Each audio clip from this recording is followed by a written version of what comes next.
जो गायक गंदे गाने गा रहे हैं, हम अपने परिवार के सामने जो गाने को नहीं सुन सकते हैं, उस गाने को ये हम उनको गंवार सिंगर कहते हैं। 2-4 साल से मैं पवन सिंह का गाना नहीं सुनता हूँ, इसलिए कि 2-4 सालों में उन्होंने कोई अच्छा गाना दिया। और भोजपुरी में भाई उनको तो मोहम्मद रफी कहा जाए तो कम है।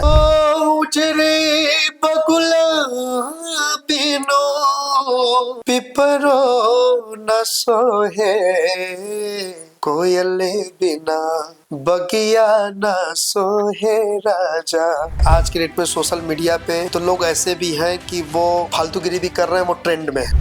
अरे सो रहो सिंगरवा में तो हके सजवली, सोनारा के सगरो दुकान ले बुकाओ, बोला बोला धनिया परा ले कि ससुरा में रहिया सखी खूब झमुकाई के, अरे रखी हा पिया के अपना सुगना बनाए के। गुल्ली डंडा खेलते थे, क्रिकेट खेलते थे हम लोग। सुबह निकले हैं शाम तक, और उसमें गाय भैंस भी हम लोग चराए हैं, ऐसा नहीं कि नहीं चराए। गाय छोड़ देते थे, भैंस चढ़ते थे, वो चरा रहे हैं, हम लोग गिल्ली डंडा खेलते रहते थे। तो वो बचपन जो है आने वाला नहीं। आप कितने भी बड़े आदमी हो जाओ, पैसे वाले हो जाओ, लेकिन जो अपनी संस्कृति है, जो अपनी मिट्टी है, वो उसको कभी भूलना नहीं चाहिए। मैंने कहा मनोज तिवारी जी ने भोजपुरी को एक नयापन दिया। मैं उनके गीत को नहीं गाता हूँ, उनके देवी गीत को मैं गाता हूँ, इसलिए कि खेसारी को मैं गायक नहीं मानता, वो गायक है नहीं। नमस्कार, मैं मधुमिता। न्यूज़ 7 मीडिया के पॉडकास्ट में आज हमारे खास मेहमान हैं सुरों के सम्राट, प्रतिभा के धनी, जिनके लोकगीत, भजन और राजपूताना गीत अक्सर वायरल होते रहते हैं, जिन्होंने अपने गायन से पूरे देश भर के लोगों पर राज किया है। स्वागत करते हैं राजपूताना सुपरस्टार मुंबई अमर रघुवंशी जी से। सर बहुत बहुत स्वागत है। थैंक यू जी, आपको ढेर सारा नमस्कार। और आपकी न्यूज़ 7 मीडिया जो है, आपका पूरी टीम को मैं बहुत बहुत साधुवाद देता हूँ, और जितने भी लोग हैं मैं सभी को दिल से बधाई देता हूँ कि आप लोग जो भी कर रहे हैं बहुत ही अच्छा कर रहे हैं। शुरुआत करते हैं आपकी जर्नी से। थोड़ा अपने बारे में दर्शकों को बताएं। वैसे सभी जानते हैं, लेकिन फिर भी जर्नी हमारी ऐसी रही है कि मैं बचपन से ही अपने ननिहाल रहा हूँ, और बचपन से ही मेरी संगीत में काफ़ी रुचि थी, और मैं खेल कूद में भी काफ़ी अच्छा था। क्रिकेट भी अच्छा खेलता था, और पढ़ने में भी अच्छा था। तो लोग कहते थे कि मतलब मुझे हर तरीके की चीज़ें, मुझे खाना बनाने भी अच्छा लगता था। मैं बचपन से खाना भी बनाता था। कि है दोनों, अभी भी है, फिलहाल अभी है, अभी थोड़ा समय नहीं रहता है। कभी कभी हफ्ते 10 दिन में पत्नी को सब्जी उब्जी बना के खिला देता हूँ, तो खुश हो जाती है। बहुत बढ़िया। तो चीज़ें ये था। तो बचपन से गीत संगीत की रुचि थी, और गायन भी बचपन से ही था। धीरे धीरे हमने पढ़ाई लिखी, अपने ग्रेजुएशन कंप्लीट किया। उसके बाद मैं 2008 में मैं मुंबई चला गया। 8 में मुंबई। कितनी उम्र रही होगी उस दौरान? ज़्यादा उम्र नहीं थी, मेरी उम्र उसमें 16-17 साल थी। तो मैं 2008 में मुंबई गया, और मुंबई में मैंने काफ़ी स्ट्रगल किया है। अभी भी स्ट्रगल है, लाइफ में हमेशा स्ट्रगल होता ही होता है। लाइफ मतलब हाँ, जो आदमी जिस पद पे होता है उस पद के लिए भी स्ट्रगल होता है, मेरा मानना यही है। बिल्कुल बिल्कुल। और उस समय काफ़ी स्ट्रगल थे, पैसे रुपए थे नहीं, परिवार की जिम्मेदारियाँ थी, माँ की जिम्मेदारी थी, बहन की जिम्मेदारी थी, तो उनको भी निर्वाह करना था। और एक हम क्षत्रिय परिवार से हैं, तो हम हमेशा, हमारे पूर्वजों ने सिखाया है कि हमें स्वाभिमान में जीना है। बिल्कुल। और जो भी काम करना है वो मेहनत करके करना है, किसी के एहसान पे नहीं करना है। तो फिलहाल ये कोशिश थी। हमने 2008 में नौकरी, क्रेडिट कार्ड। कौन सी जॉब आपने? सबसे पहला मेरा जॉब था, मैं कॉल सेंटर में जॉब किया हूँ। मैं क्रेडिट कार्ड बेचता था कॉल सेंटर में। उसके बाद 1 साल के बाद मेरी नौकरी लग गई कार इंश्योरेंस में। मैंने फिर कार इंश्योरेंस बेचा लोगों को। फिर वहाँ से मेरी जर्नी बढ़ती गई। फिर मैं ट्रेवल इंश्योरेंस में, मैं टाटा एआईजी में रीजनल मैनेजर हुआ। फिर वहाँ से मुझे कंपनी के डायरेक्टर से मेरी एक अच्छी दोस्ती हुई, तो फिर मैं उनके वजह से मैं लखनऊ भी, गोमती नगर में था, फिर राजखंड में। और मैं आईएसओ सर्टिफिकेशन का भी काम किया हूँ, डिस्टेंस एजुकेशन। हाँ, लखनऊ में। उनके ब्रांच थे, दिल्ली में थे, लखनऊ में थे, राजस्थान थे। तो मुझे ये था कि जो मेरा एक्सपीरियंस था मार्केटिंग का, तो उनका ये था कि आप जाएंगे वहाँ के बच्चों को ट्रेनिंग देंगे कैसे सेल करना है प्रोडक्ट को। तो ये मेरा काम था। तो हर शहर को मुझे 3 महीना देना था, लेकिन मुझे लखनऊ शुरू से इतना पसंद था कि मैं लखनऊ में 1 साल से ज़्यादा था। तो ये काम किया, और लगभग 13-14 तक मैंने जॉब किया है। और मैं गाना भी गाता था, मतलब एक तरफ जॉब भी चल रहा था, पार्ट टाइम मेरा गाना भी चल रहा था। पैशन था आपका। हाँ, फिर उसके बाद 2014 में कुछ लोग हमारे ही थे, जिसमें हमारे बड़े भैया हैं कुंवर संजय सिंह। उन्होंने हमको प्रेरणा दिया कि अमर, आप में वो टैलेंट है, आप में वो बात है कि आप एक अच्छा कर सकते हैं।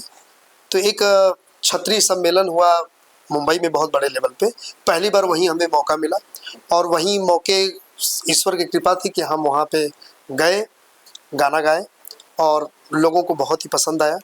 और लोगों ने धीरे धीरे करते करते लोग बोले कि आप एल्बम पे ध्यान दीजिए। तो उस समय हमारे उत्तर प्रदेश में, बिहार में सिर्फ वही भोजपुरी, वही फालतू जो गाने आज के चल रहे हैं, उस समय बहुत ज़्यादा चलन पे थे। लेकिन मैं एक क्षत्रिय परिवार से होने के नाते मुझे ये था कि जब भी मैं करूँगा तो अच्छा ही गाना गाऊँगा। तो फिर हम लोगों के आदर्श हैं महाराणा प्रताप जी, तो मैंने अपने एल्बम की शुरुआत ही मैंने महाराणा प्रताप जी जो जय हो राजपूताना, जो गाना पूरे वर्ल्ड में वो गाना ट्रू कॉलर पे हर जगह लोग सुनते हैं, मैंने सबसे पहला गाना वो गाया। उसके बाद मैं गांव में था, मैं गांव की चीज़ों से जुड़ा था, तो मैंने दूसरा गाना गाया आपन माटी अपन गाँव, कि अपने गांव में कैसे लोग रहते हैं, कैसे धान की खेती होती है, कैसे गाय भैंस होता है, आम का बगिया कैसा होता है, ये मैंने एक लोगों को गाने के माध्यम से प्रेजेंट किया। जो आज के समय में हो चुके हैं लोग। जो आज के, जैसे हमारी भोजपुरी अवधी भाषा बहुत ही मीठी और बहुत ही प्यारी है, जो नदिया के पार का गीत है, बहुत शारदा सिन्हा जी जो अभी नहीं रही, उन्होंने इतने अच्छे अच्छे गीत उन्होंने दिया है, भरत शर्मा जी ने दिया है, तो हम लोग उनको सुन सुन करके बड़े हुए हैं। आज भी अच्छे गाने बन रहे हैं, ऐसा नहीं कि अच्छे गाने नहीं हैं, लेकिन उसके सुनने वाले कम लोग हो गए हैं। तो आपके मीडिया के माध्यम से भी मैं बताना चाहूँगा कि जो भी लोग आज के डेट में अगर गीत संगीत अगर अच्छा सुन रहे हैं तो अच्छे गीतों को प्रमोट करें और अच्छे गायकों को सपोर्ट करें, ना कि ये अश्लील और जो फालतू गायक हैं उनको आप सपोर्ट करें या उनको सुपरस्टार बनाते हैं, उनको बहुत पैसे दे दें।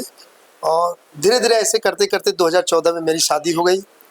2000 बड़ी जिम्मेदारी। हाँ, फिर एक और जिम्मेदारी थी। फिर 2015 में मुझे बेटा हुआ। उसके बाद 2017 में मुझे अपनी बहन की शादी करनी पड़ी। तो धीरे धीरे करते करते लोगों का, समाज का भी सपोर्ट मिला, सहयोग मिला और मैंने अपनी मेहनत किया और आज भी मेहनत कर रहा हूँ। आज ठीक है, आज ईश्वर की कृपा से व्यवस्थाएं हो गई हैं, उस समय व्यवस्थाएं नहीं थी, लेकिन जो भी चीज़ें हैं, जर्नी ऐसे ऐसे चलता गया। और आपने अभी एक शब्द इस्तेमाल किया, फालतू गाने। हाँ, कैसे फालतू गाने, किसको टारगेट करते? फालतू गाने हम किसी का नाम नहीं लेंगे, लेकिन आप लोग भी मीडिया वाले हैं और आप लोग की भी जिम्मेदारी बनती है कि जो गायक गंदे गाने गा रहे हैं, जो हम अपने घर की बहू बेटियों के सामने, हम अपने परिवार के सामने जो गाने को नहीं सुन सकते हैं, उस गाने को ये जो हम उनको गंवार सिंगर कहते हैं। इसलिए कि अगर पढ़ा लिखा होता, सामाजिक होता, तो वो ऐसे गीत को नहीं गाता।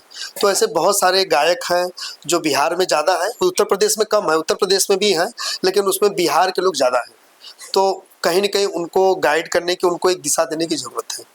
जिस तरह से भोजपुरी जो संगीत है, जो गीत है, हाँ, उसमें जो फूहड़ता परोसी जा रही है, हाँ, बेहद ही निंदनीय है। हाँ, क्योंकि वो ऐसे गाने होते हैं जो हम अपने पेरेंट्स के साथ या बड़ों के साथ बैठकर बिल्कुल नहीं सुन सकते हैं। हाँ। क्या कहना चाहेंगे? और इस पर लगाम लगनी चाहिए।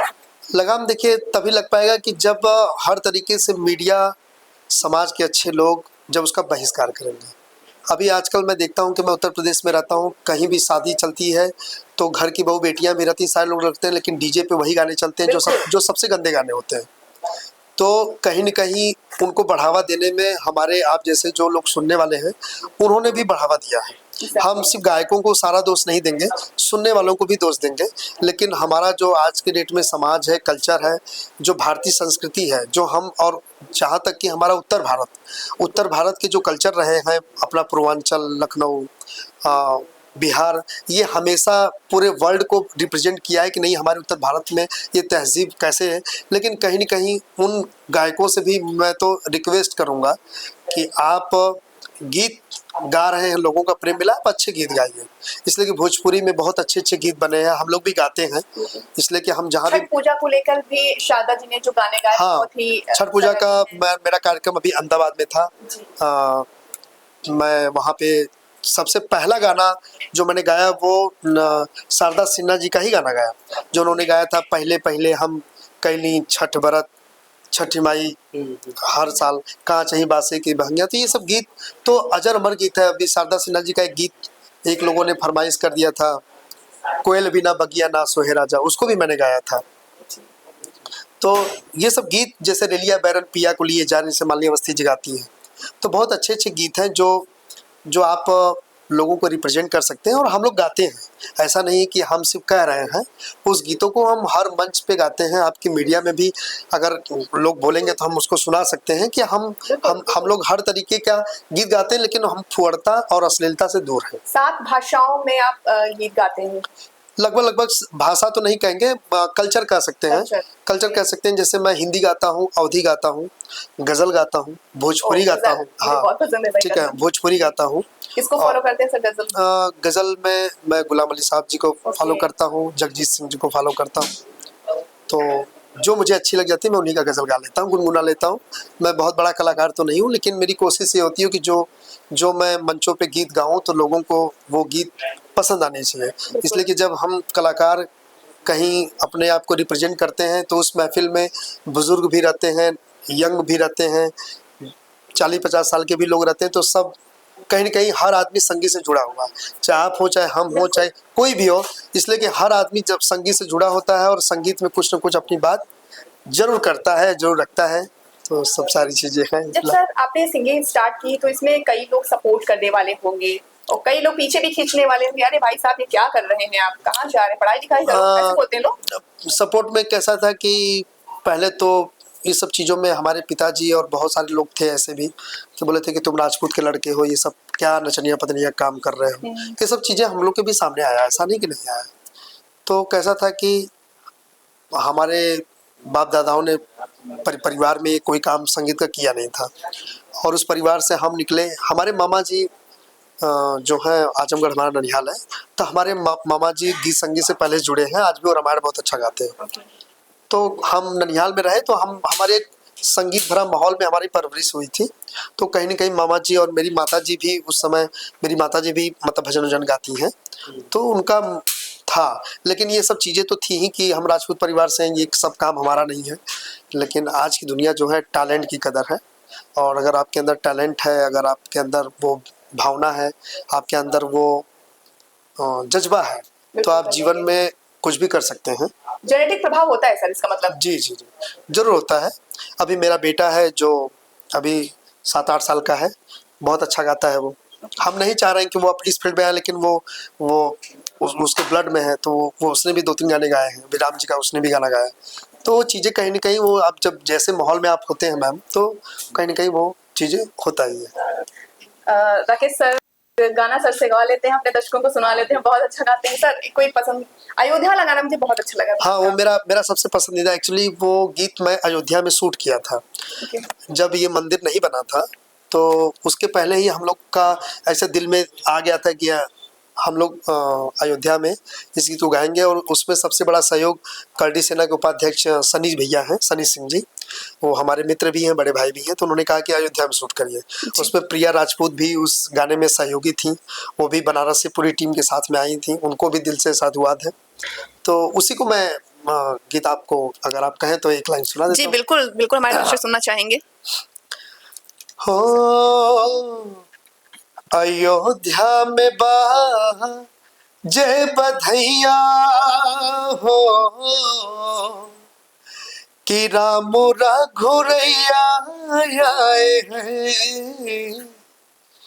अयोध्या में बाजे रे बधैया हो, हे राम रघुरैया आए हैं।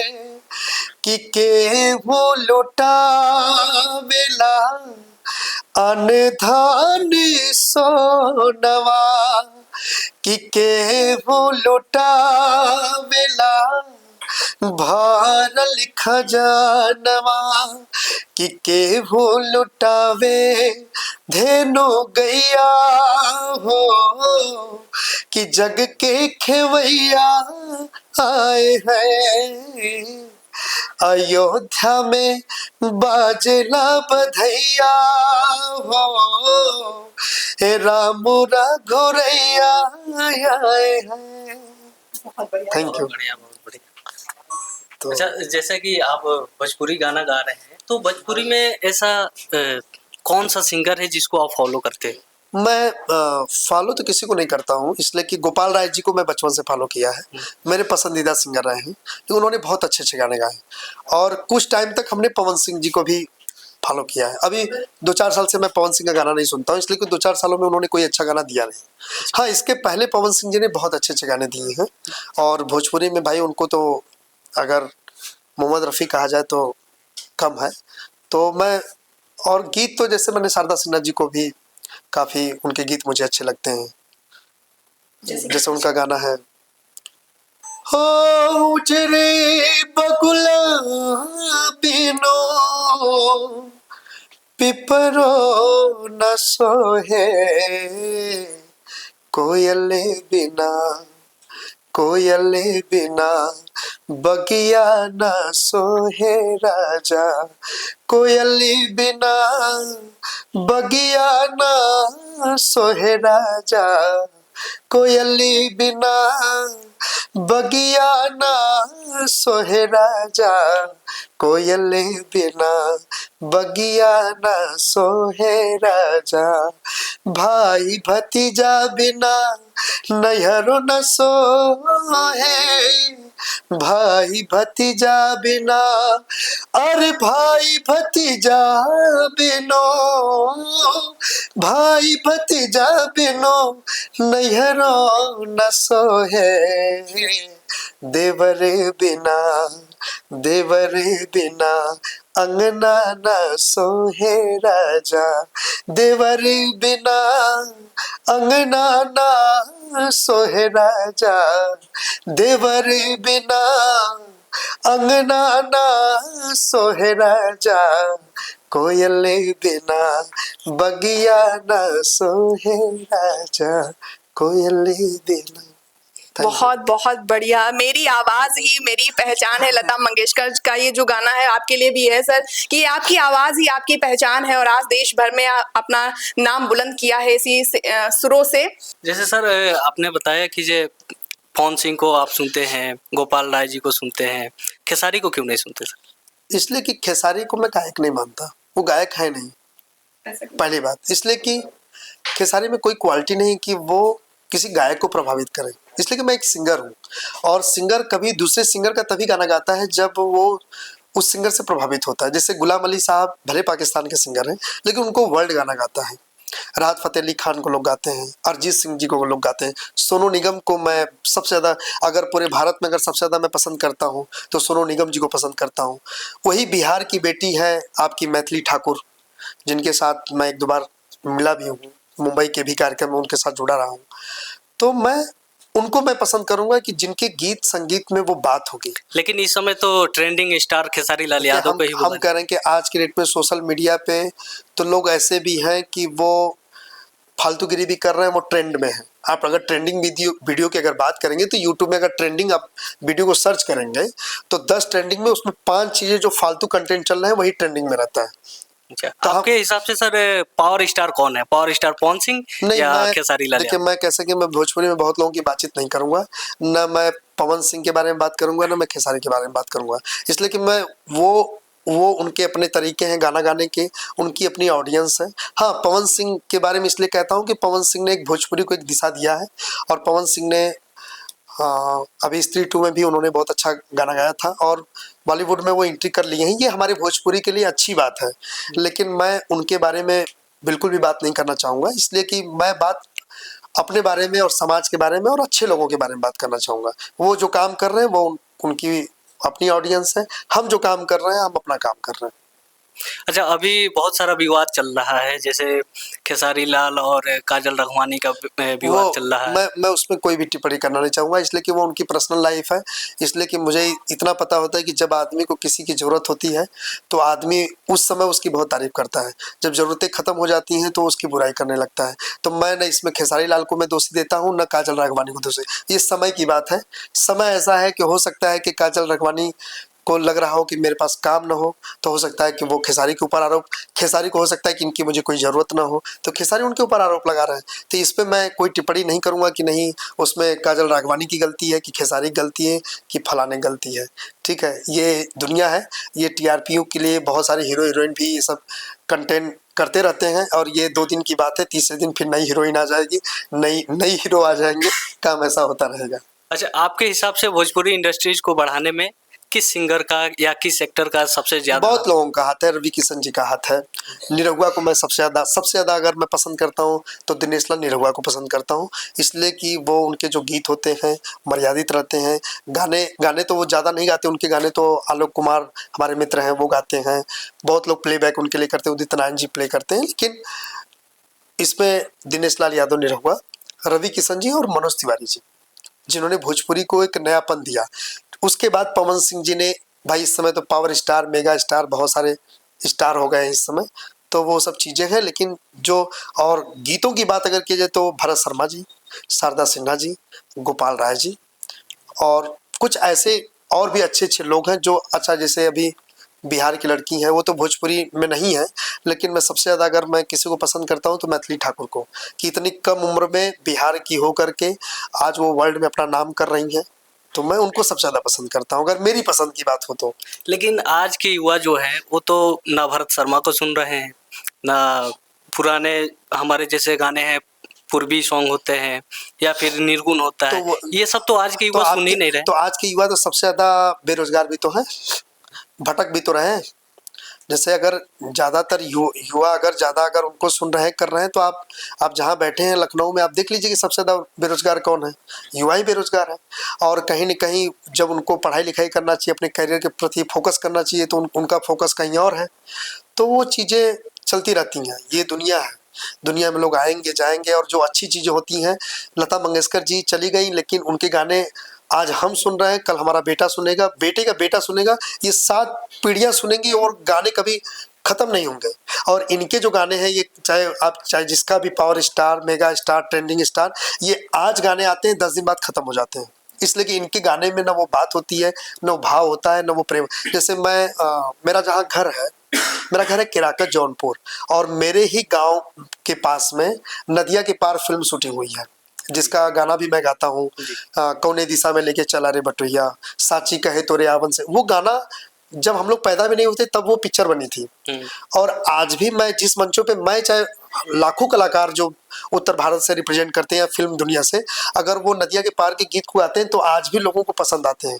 तो अच्छी चीज़ हमेशा लोगों को पसंद आती है, ये तो शायद आप भी जानते होंगे। और जो चीज़ें हैं, जो चीज़ें ट्रेंड में लाना है, नया चीज़, नयापन कुछ टाइम के लिए अच्छा लगता है, लेकिन जो पुरानी चीज़ होती है, ओल्ड इज गोल्ड, ये कहावत जो लोगों ने कहा है वो गलत नहीं कहा है मेरे हिसाब से। आपके हिसाब से सबसे ज्यादा पारंपरिक सॉन्ग जो होती है वो कौन गाते हैं? पारंपरिक जो गीत है, पारंपरिक गीत जैसे कि आपकी मालिनी अवस्थी जी गाती हैं, शारदा सिन्हा जी गाती थी, अब तो नहीं है हमारे बीच में, गोपाल राय जी हैं, भरत शर्मा जी हैं, बस यही 4-5 लोग हैं जो पारंपरिक गीत को गाते हैं। और भी कलाकार हैं जिनको मैं उतना नहीं जानता हूँ, लेकिन ये 4-5 ऐसे हैं जिनको हमारे घर में हमारी माता जी, हमारी धर्मपत्नी, हमारा पूरा परिवार है, इनका जब गाना चलता है तो लोग सुनते हैं कि नहीं इनका गाना बहुत अच्छा है। और किसी का गाना अगर हमारे घर में अगर भोजपुरी फिल्म अगर कोई दूसरी इस समय किया जाए तो मतलब वो चैनल ही डिलीट कर दिया जाता है। तो चीज़ें जो हैं जो अच्छी हैं वो अच्छी हैं, फिलहाल इस पर बहुत ज़्यादा। अच्छा, जैसे कि गोपाल राय का आप बार बार नाम ले रहे हैं, तो उनका एक सॉन्ग है, काहे खिसियाइल बाड़ू जान ले बुका हो, बोला हमर सुगनी परान ले बुका हो। इस गाने के बारे में भी एक अच्छी बात बताना चाहूँगा कि 2008 में जब सुरों का संग्राम आ रहा था तो मुंबई से 4 लोग सेलेक्ट हुए थे, जिसमें पहला सिलेक्शन मेरा ही था 2008 में, और इसी गाने को मैं गा करके सेलेक्ट हुआ था। अच्छा, इसी गाने को। और गोपाल राय जी से मेरा बहुत ही अच्छा संबंध है, उनके बेटे से भी है। और जब भी मैं उनसे मिलता हूँ तो उनके बेटे ने अभी 1 साल पहले हम लोग स्टूडियो में बैठे थे महिपाल जी के, तो जब मैं ये गाना बोले कि पापा का गाना आप सुनाइए, आप अगर बचपन से फॉलो करते हैं तो, जैसे मैंने सुनाया तो वो बोले कि अगर मेरे पापा के गाने को अगर कोई, इस गीत को कोई अगर अच्छा से निभाता है तो आज आपने निभाया। तो चीज़ें कैसा है कि एक बार सर उसको गुनगुना दीजिए। सर एक गाना है बड़का घराना, हो बाबू मत बोला बड़का घराना हो, उसकी पहली लाइन थी, इनके हथवे में जिला और थाना हो, हो इनके हथवे में जिला और थाना हो, बाबू मत बोला बड़का घराना हो। और जो इनका जो गाना था ये तो मेरे मतलब समझे कि काहे खिसी आइल बाड़ो अब जान ले बुका हो, कि काहे रिसी आइल बाड़ो जान ले बुका हो, बोला बोला सुगनी पराले बुका हो, बोला हमर सुगनी हो परान ले बुका हो, कि झुमका झुलनी कंगन हार तो है बनवा वाले, अरे सोरहो सिंगरवा में तोह के सजवली, सोनरा के सगरो दुकान ले बुका हो, अब का मर के ईमान ले बुका हो, बोला बोला धनिया परा ले बहुत बढ़िया, बहुत बढ़िया, बहुत बढ़िया, बहुत बढ़िया सब। उनके बहुत सारे गाने हैं कि ससुरा में रहिया सखी खूब झमुकाई के, अरे रखी हा पिया के अपना सुगना बनाए के, ऐसन चलैहा मंतर से जिया पे जाए के, अरे रखी हो राजा के सुगना बनाए के। बहुत सारे गाने ये सब इसी सब गाने को सुन सुन करके हम बड़े हुए हैं। अब तो भोजपुरी बहुत कम गाते हैं, समझे कि ये सब गाना मैं 8 साल के बाद आज गा रहा हूँ, इसलिए कि अभी थोड़ा सा मेरा ट्रैक और गाने, इसलिए कि मैं वीर रस के लिए जाना जाता हूँ तो मैं महाराणा प्रताप जी के लिए गाता हूँ, रानी लक्ष्मीबाई के लिए गाता हूँ, तो मैं राजस्थान से लेकर के आगरा, एटा जहाँ भी जाता हूँ तो लोग फरमाइश कर देते हैं कि आप महाराणा प्रताप जी को सुनाइए। इसलिए कि जब आप कोई अच्छे जब गीत लोगों को दिए रहते हैं तो उससे एक टैग लाइन लगी रहती है। जैसे आपने अयोध्या की बात किया, तो मैं कहीं भी शादी विवाह में भी गाता हूँ तो अयोध्या के गाने से पहले शुरुआत होती है हमारी कि हम राम जी के हैं, राम जी हमारे हैं। बिल्कुल। तो चीज़ें बहुत सारी हैं। और सर आप कई संगठन से जुड़े हुए हैं, वो चाहे क्षत्रिय करणी सेना हो, वानर सेना हो, तमाम ऐसे संगठनों से जुड़े हुए हैं, क्या उसमें आपका योगदान है? योगदान यही है कि मैं 2014 से ही अखिल भारतीय क्षत्रिय महासभा में जुड़ा हुआ हूँ।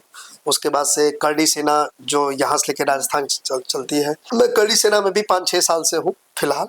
और करणी सेना कैसा है कि सिर्फ राजपूतों की सेना नहीं है, वो धर्म की सेना है। लेकिन अक्सर लोगों के मुंह से सुना है कि जो क्षत्रिय होते हैं ये सिर्फ राजपूतों के लिए काम करते हैं। नहीं, देखिए अभी आपको मैं बता रहा हूँ कि आपको क्षत्रिय जो होता है वो कोई बिरादरी नहीं है।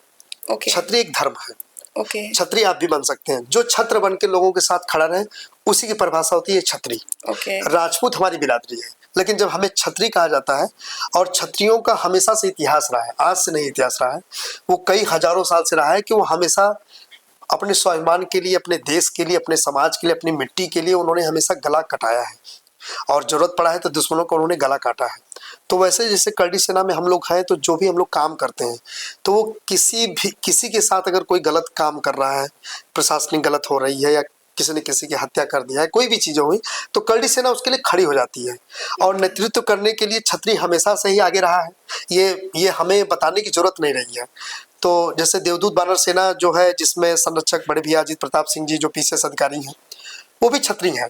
और धनंजय सिंह जी जो बाहुबली विधायक कई बार के रहे सांसद हैं, वो भी क्षत्रिय हैं, लेकिन वो अपने लिए नहीं करते हैं। इसलिए कि हम लोग देवदूत वानर सेना में बहुत सारी गरीब लड़कियां हैं, जो कोई मुस्लिम है, कोई यादव है, कोई विश्वकर्मा है, कोई बनिया है, हम लोग सबका मदद कर रहे हैं। हाँ, नेतृत्व क्षत्रिय कर रहा है तो इसका ये मतलब नहीं कि हम क्षत्रियों के लिए काम करते हैं। हमें ये है कि हम क्षत्रिय हैं, हमारे पास कोई भी अगर अपनी बात लेकर के आता है तो हमारा ये पूर्वजों ने कहा है कि यह मेरा धर्म है कि मैं उसके साथ तन से, मन से, धन से और वचन से मैं उसके साथ रहूं। एक अन्नमय अभियान चला था, उसमें भी बहुत सहयोग दिया। हाँ, एक बहुत बड़ा टास्क था। बहुत बड़ा टास्क था वो अन्नमय अभियान। जो शुरुआत हुई थी उसमें 16 करोड़ की इंजेक्शन लगनी थी और जिसमें हम लोगों ने समझिए कि गांव-गांव जुट करके मुंबई से लेकर के गांव तक मिल करके हम लोग 4-5 करोड़ रुपए हम लोगों ने इकट्ठा कर लिया था। कैसे किया था सर इतने? इकट्ठा जैसे समझिए कि किसी से 10 रुपए, किसी से 20 रुपए, किसी से 100, 500, 1000, 2 लाख, 5 लाख, जो जैसा था, जिसकी जहाँ इसमें समझिए कि अन्नमय अभियान में लाखों लोगों ने मदद किया था। हमें नहीं कहेंगे कि 200-400 लोगों ने मदद किया था, लाखों लोगों की उसमें भावनाएं थी। और आज अन्नमय का जन्मदिन भी मनाया जा रहा है अन्नमय। और ये देखिए कि अन्नमय इतने लकी थे कि उसमें उनको जो इंजेक्शन था वो लकी ड्रॉ में मिल गया था। तो वो जो पैसा था वो 1 भी रुपया लगा नहीं था। वो एक इंजेक्शन मतलब 15-16 लोग को लगनी थी, जिसमें एक इंजेक्शन जो था वो फ्री में लगने वाली थी, वो अन्नमय का नाम आ गया था। तो कहीं न कहीं वो ईश्वर की कृपा थी कि अन्नमय को हम लोग के साथ में रहना था। और अन्नमय इस समय बहुत ही अच्छे हैं। अभी अन्नमय की मम्मी से हमारी मुलाकात हुई थी बीच में, अभी देवदूत बानर सेना का जौनपुर में कार्यक्रम था, उसमें मैं था, तो अन्नमय से भी हम लोग मिले, उनकी मम्मी से भी मिले। तो ऐसा सब काम चलता रहता है। अच्छा सर, इस वक्त एक विवाद भी चल रहा है। जो राष्ट्रीय अध्यक्ष हैं करनी सेना के राज सिंह शेखावत जी, हाल ही में उन्होंने लॉरेंस बिश्नोई को मारने के लिए कहा कि 1 करोड़ 1,11,000 करके उन्होंने ऐलान किया था, घोषणा की थी। और आज फिर ऐसे ही कहा कि इस गैंग के लोगों को जो भी खत्म करेगा, जो भी रहा होगा। कैसा है कि क्षत्रिय समाज में राष्ट्रीय अध्यक्ष इसके पहले सुखदेव सिंह गोगामड़ी जी। तो गोगामड़ी जी की जो हत्या हुई तो उसमें कहीं न कहीं लॉरेंस बिश्नोई का नाम आया हुआ था। ये शायद मीडिया में और सब लोग का है। बिल्कुल। तो भाई वो भी क्षत्रिय समाज के एक धरोहर थे और करनी सेना के आन बान शान थे। हम लोग हमेशा उनको फॉलो किया करते थे। तो उससे कहीं न कहीं राज शेखावत जी के, देखिए सबके अपने अपने पर्सनल व्यू है। राज शेखावत जी ने जो बोला है तो कहीं न कहीं उनको वो दर्द है, इसलिए कि जब कोई अपना खोया रहता है तो उसको दर्द होता है, चाहे मैं रहूं चाहे आप रहो। तो जैसे वो जो सुखदेव सिंह गोगामड़ी जी की जो हत्या हुई तो कहीं न कहीं उसमें पूरे क्षत्रिय समाज की बहुत बड़ी क्षति पहुंची। तो उसी में उन्होंने अपनी बात कहा होगा। लॉरेंस बिश्नोई के साथ क्या कानूनी होनी चाहिए सर? जो वो तो पूरा देश जानता है कि उसके साथ क्या होना चाहिए। वो सलमान खान से लेकर के अभी मुंबई में जो अभी बाबा सिद्दीकी का जो हत्या हुआ, तो अभी कैसा है कि ये गैंगस्टर का है और ये सब सारी चीजें। तो क्या लगता है सर, कोई खौफ नहीं है? अब खौफ की बात तो मैं नहीं उतना कुछ कहना चाहूँगा, लेकिन मैं इतना जानता हूँ कि कानून से बड़ा कोई नहीं है। अगर कानून चाह देगा तो आप कुछ नहीं कर पाएंगे। तो कहीं न कहीं कानून उनके ऊपर सख्त होगा और सख्त होना भी चाहिए, इसलिए कि हमारे देश में कोई भी हो, चाहे हम हो चाहे कोई भी हो, ये देश जो है एक अच्छे नैतिकता पे चलता है, एक अच्छे धर्म पे चलता है, एक अच्छे कार्यों पे चलता है। तो मैं लॉरेंस बिश्नोई की बात नहीं करूँगा। हमारे देश के लिए जो भी गलत काम कर रहे हैं उनका कहीं न कहीं उनका इलाज होना जरूरी है। एक सर, आपके बचपन की कोई ऐसी याद, एक ऐसा पल जो आज भी आपको याद हो? बचपन की तो सारी बातें याद रहती हैं, इसलिए कि बचपन में हम लोग गांव में दोस्तों के साथ घूमते थे। तो ये सबसे अच्छी बात ये थी कि उस समय मोबाइल नहीं था। बिल्कुल। और जो उस समय जो दोस्ती थी, जो उस समय प्रेम था, जो लगाव था, वो आजकल की युवा पीढ़ी के पास नहीं है। इसलिए कि मैं देखता हूँ कि 10 लड़के